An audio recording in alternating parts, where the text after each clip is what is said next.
I trusted Howard virtually with all of our money, and the trust was never misplaced.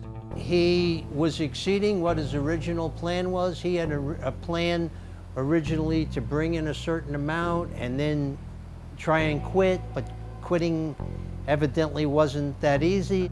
And that's when the case started to balloon into something, really larger than what we thought it was going to be. I didn't figure they were going to nail him for what they nailed him for. And, it's just luck of the draw. It was all a matter of luck, according to one investigator. Neighbors in the exclusive Miami Beach community saw a truck in front of 320 San Marino Drive at about 11 o'clock last night. Men were moving packages out of the house. Miami Beach police were notified, and when they arrived, they found the home filled with marijuana.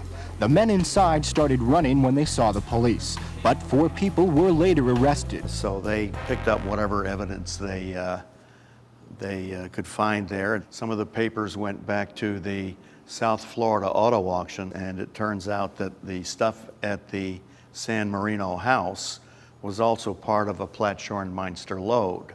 Mark Phillips brought his lifelong friend George Purvis to my house, told me they were going into business. They were going to use a large yacht, and because Stryker had done so much to help us, I felt I owed them a favor and would get them a load.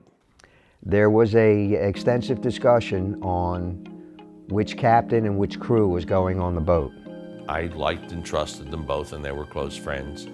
I was not happy with the decisions that were made by some of the other people. George was supposed to take charge of the entire operation. As it turns out, he wasn't capable. The crew was not as experienced as you would have liked. The story is one of them opened a porthole and flooded the engine compartment. They lost their engine, they lost their powers. Maybe 4 or 5 in the morning, I get a call, and they tell me that all communications with the Presidential had stopped. I was looking up and down the beach, and here's this huge ship. The Presidential was the name on the stern. So we swam out, climbed aboard, and it was just absolutely chock full with bales of marijuana.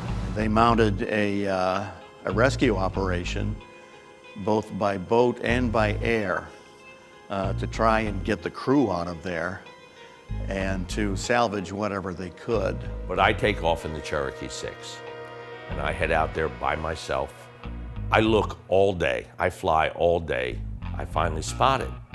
I fly past the boat to the next cove, and there's the Bahamian Marines who had set up an ambush.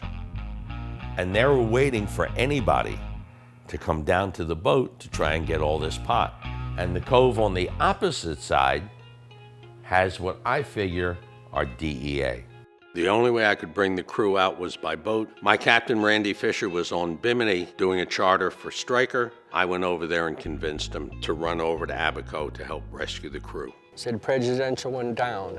He was on Abaco and go save him. We cranked up and went. Everybody starts yelling at shore, "Here comes a boat." And there's a sports fisherman heading right at the boat.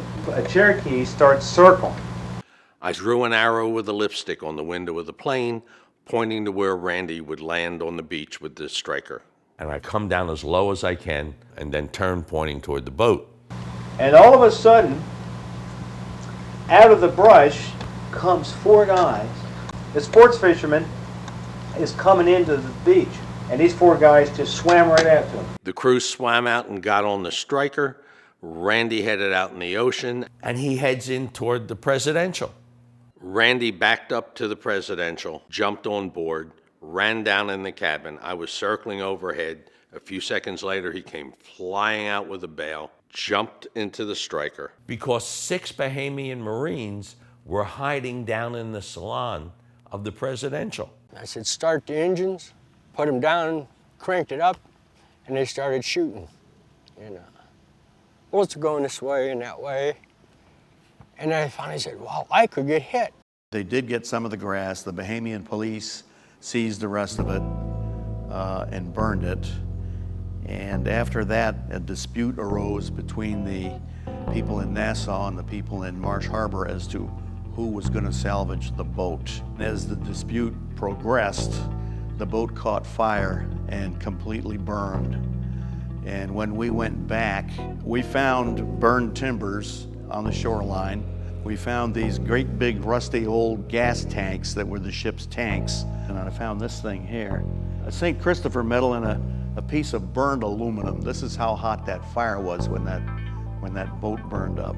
But that was the end of the Presidential, and another count in the indictment of Platt, Shorn, and Meinster. It was after San Marino's busted and the Presidential ran aground, we knew we were in trouble.